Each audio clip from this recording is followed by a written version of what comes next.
สวัสดีนะวันนี้เขาเจ้าจะมาสอนวิธีการลบเฟซใน Facebook ของเขาเนาะที่เราตั้งแล้วมันขึ้นกับ Facebook ของเขาแต่ก่อนอื่นเราต้องไปเบิ่งว่า Facebook ของเรา Facebook ที่เราใช้ปัจจุบันนี้มันแม่น Facebook ที่ก็อัปเดตมีการอัปเดตล่าสุดบ่หรือว่าเป็น Facebook เก่าถ้ามันเป็น Facebook เก่ามันจะลบต่างหากเป็นวิธีต่างหากเนาะแต่วันนี้เขาจะมาสอนวิธีการลบเฟซในปัจจุบันหรือว่าในปี2020นี้เนาะมันจะมีการลบยากขึ้นตึมเพราะว่ามันจะไล่เข้าไปหลายขั้นตอนในการลบเฟซของเฮาที่เฮาตั้งขึ้นใน Facebook เนาะเมื่อเฮาเข้าไปหน้าต่าง Facebook มันจะเป็นหน้าต่างของ Facebook ของเฮาเป็นอย่างนี้เมื่อเฮาเข้าไปหน้าต่าง Facebook มันจะเป็นหน้าต่างนี้เขาจะแนะนำให้ทุกคนว่ามาติ๊กใส่บอลที่นี่เนาะเขาจะมาสอนว่าเขาจะติ๊กแนวได้เพื่อจะให้มันเห็นหน้าต่างของเขาไว้จังได๋มันเข้าไปที่บอลนี้เนาะจะเป็นบอลที่เขาจะเข้าในหน้าต่างหรือเขาจะเข้าไปแก้ไขใน Facebook ของเขาเมื่อเขาปึ๊บมันจะเห็นหน้าต่างนี้ทางนี้จะเป็นบัญชีที่เขาจะใช้ในการใส่ Facebook ใน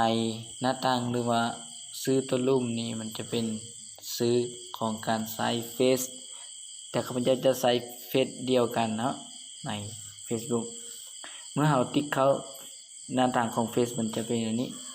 ถ้าเราบ่เข้าใจเราจะบ่สามารถลบได้เนาะเพราะว่ามันบ่มีบอนเขาเจ้าว่าให้แก้ไขลบเนาะมันจะบ่มีในหน้าต่างเฟ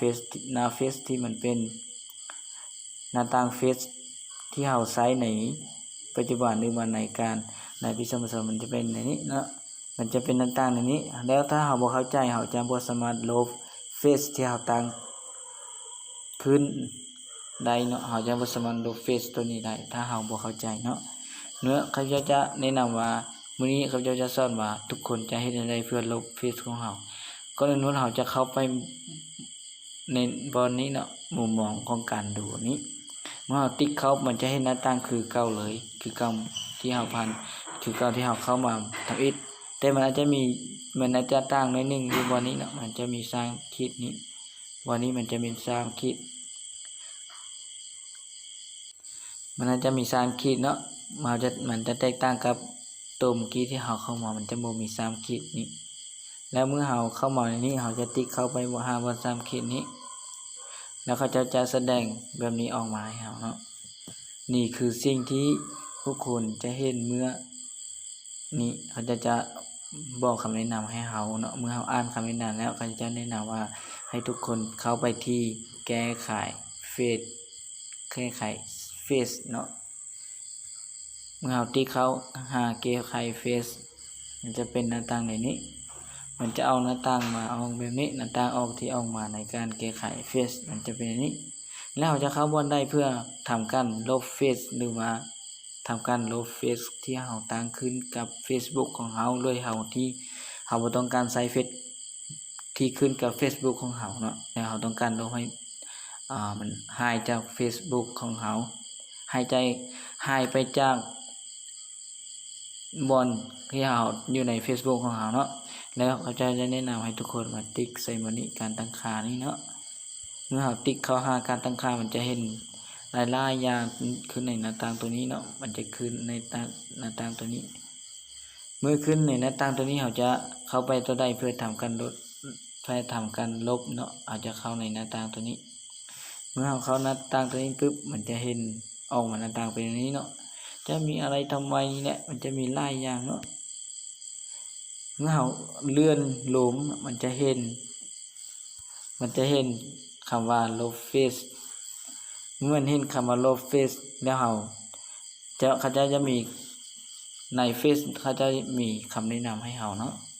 ในก่อนที่เราจะลบเฟซเขาจะมีคำแนะนำเมื่อเราอยากรู้ว่าคำแนะนำนี้เขาจะเขียนได้เนาะเขาจะเขียนว่าการลบเฟซของคุณจะทำได้ไม่มีใครสามารถรู้หรือค้นหาเฟซได้อีกเมื่อคุณคลิปลบเฟซหรือว่าคลิปลบเนาะเฟซเราจะมีเวลาอยู่ในนี้14 วัน เขาจะว่าคุณมีเวลา14วันเนาะเบิ่งในตารางตัวนี้นะคุณจะมีเวลา14วันในการกู้คืนเฟซหากคุณเปลี่ยนใจหลังจากนั้นแล้วระบบจะขอให้คุณยืนยันความต้องการของคุณในการลบเฟซนี่อย่างเป็นทางการเขาจะเขียนอย่างนี้เนาะเขาจะอ่านภาษาไทยบ่ได้เนาะเพราะว่าเขาจะบ่เป็นคนไทยเด้แล้วเขาจะติ๊กเข้าห้ามวันลบนี่เนาะเขาจะติ๊กเข้าห้ามวันลบ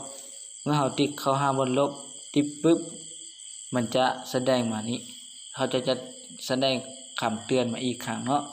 เขาจะแสดงคำเตือนมาอีกครั้งว่าเราต้องการหรือว่าบ่ต้องการเนาะถ้าเราต้องการก็คือติ๊กว่าลบเฟซ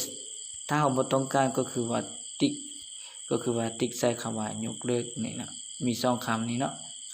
คำหนึ่งว่าลบคำหนึ่งว่ายกเลิกแล้ววันนี้ครับอาจารย์จะสอนว่าเราจะติ๊กเข้าลบเพราะว่าครับอาจารย์บ่ต้องการเฟซตัวนี้เนาะเพราะว่าเขาจะตั้งมาโดนแต่บ่มีผู้ใดที่กดติดตามเฟซตัวนี้เดี๋ยวเขาจะลบเฟซตัวนี้ออกติ๊กเข้าลบเฟซ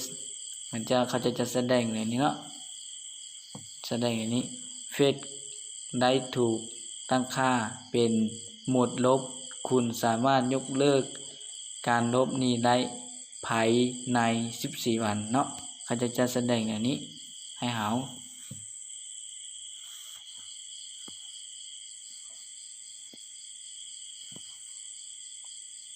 เมื่อเฮาลบ